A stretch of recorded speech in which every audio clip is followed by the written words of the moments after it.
Hello everyone. So before I start this video, if I could ask you to subscribe to United 24 Media on YouTube. They put out some great videos and they're well worth a follow. Now, on to today's video, and it's quite an interesting one. So I thought I'd have a look and see how Russia's offensive towards Vuhledar is going. I thought first of all, I would have a quick look at this video here which was posted online, showing how it began. This video shows the build-up of Russian forces near Vuhledar. So we have supply trucks, infantry fighting vehicles, tanks, the works. Clearly, a very sizable force to attempt to take the town. Spoiler alert, some of these may appear later on in less than pristine condition. But this force was amassed south of Vuhledar with a clear intention of taking the town. This isn't a small probe or skirmish, this was a big, full-scale operation. And bear in mind, this is just a snapshot of a small section of the force which was sent to take Vuhledar. There's likely many more vehicles, tanks, infantry fighting vehicles, APCs, that sort of thing, which don't appear in this video, not to mention artillery support. And we've also had reports and videos of at least one TOS-1 launcher being used in Vuhledar as well. So clearly, Russia was throwing everything they had at this offensive. Now let's see how it turned out. So what we are looking at here, on these images shared by UA Weapons Tracker on Twitter, are 31 vehicles lost. These vehicles on the images which I'm going through now consist of 13 tanks, most of them are T-72B3s. There are 12 BMP-1s and BMP-2s, a pair of MTLBs, an MIR-2 combat engineering vehicle, plus more. These are huge losses, possibly the biggest single incident since the ill-fated Severodonetsk river crossing that went pear-shaped last year. 31 vehicles shown here by UA Weapons Tracker on Twitter, and this is only the tip of an iceberg. There are many more which won't have been documented or videoed yet, and indeed there are many more which have appeared on videos which have been shared widely online, which aren't in this batch of images. So the losses are unbelievably huge. Not to mention the manpower as well. We don't have any word on casualties yet, but I have seen the word 1,000 bandied around. If so, that is huge. Again, possibly the single biggest loss, at least on the battlefield, since the Severodonetsk river crossing. Now, I am only up to vehicle number 8 in my slideshow of vehicles. Later on in the video, I will go through some numbers and also have a look at some of the maps of the situation around Vuhledar. These vehicles, I don't think were all in one place, though you can see many of them are. Some of the photos consist of multiple vehicles, others on their own, but the vehicles are by and large scattered around the area. But I will have a map to look at later, which shows where the main pushes are coming from, so these vehicles will be situated in those regions along the areas of the main push towards Vuhledar itself. Now it is speculated that most of these vehicles were lost on the same day, but the assault on Vuhledar has been going on for a couple of days now, so it could be some old ones mingled in with new ones, that sort of thing. But they're all certainly part of the same offensive, the same little battle to take over the town. And this isn't the only incident I have for you to look at. I'll come to the second one now. This next batch of images are from a couple of days ago and include even more vehicles. A BMP-1, a T-80BV with a KMT-7 mine trawler, another BMP-1, and a BMP-2. And there's even more. I did a video which is on my channel of a lone tank that was wrecked earlier, a T-80, and there's clearly going to be even more included than what we can see on this little snapshot. So it's clear that the assault on Vuhledar has been a complete and utter disaster. Over 30 vehicles lost, and actually, considering I covered a small section photographed today, we are likely looking at over 50 in total, including ones on other videos which I haven't looked at and other photos, and of course ones that haven't been documented yet. These are huge numbers.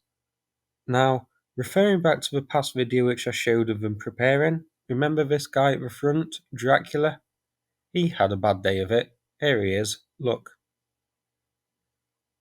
So what happened to them? Let's turn to Google Maps for a bit of background information. Vuhledar is a very important town. First of all, Ukraine has been using it and the surrounding area to impact Russian rail traffic. As seen here, a railway from Donbass to Mariupol is under 20 kilometers away. This is hindering Russian movements, and this is the only railway connection from Donbass region to Crimea. So Russia wants the Ukrainians pushed away from here to try and save the railway line, to try and stop this hampering, this hindering of railway and supply movements. Vuhledar is also located on a key road heading north, and is also surrounded by coal mines, one of which I've highlighted in blue. These could be used as a natural resource, and the road leading north could make Vuhledar a good stepping stone for a further offensive, a further push towards the north. Russia took Pavlivka in December at huge cost. There were a number of videos which emerged from that little skirmish. This map here, put together by Tom Cooper of Medium.com, shows the Russian offensives near Vuhledar. So they're pushing from the west, north from Pavlivka, and also north from the eastern part of town to attempt to encircle Vuhledar. So a sort of two-pronged approach. Many of the losses that you can see have come to anti-tank mines working in conjunction with artillery. So basically, the vehicles blundered into minefields and are then picked off by artillery. There are a few videos circling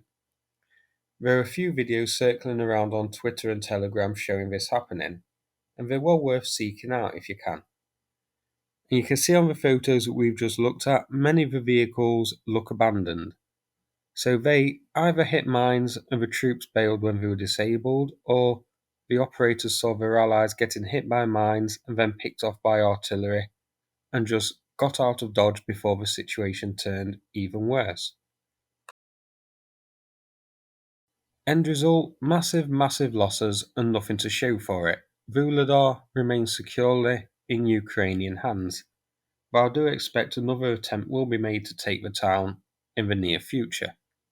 So many of the tanks which we can see are T-72B3s. Oryx will have his work cut out for him updating the site after this. 281 T-72B3s are listed so far. Of all T-72 variants, we're at 965. Massive numbers.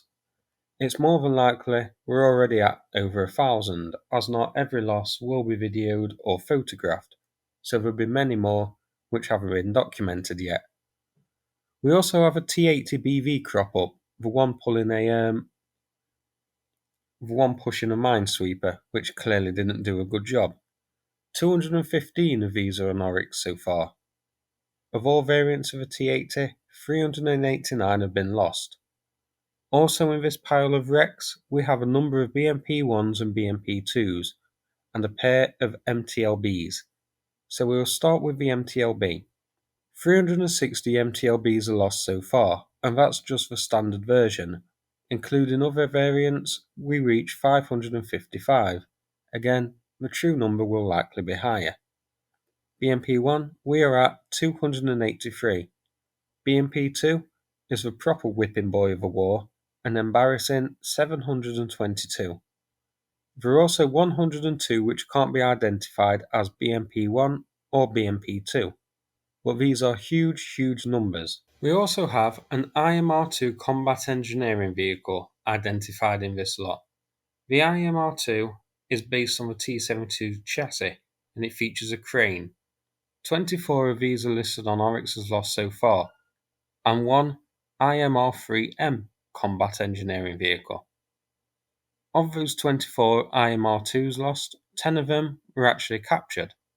Now before we finish, if I can zoom out here and I will show you just where Vuhledar is on the map overall. So you can see it is on the southern front, and this is an area where there is a big hive of activity at the moment. There's a major push to take the town, and as you can see clearly that push isn't really going well.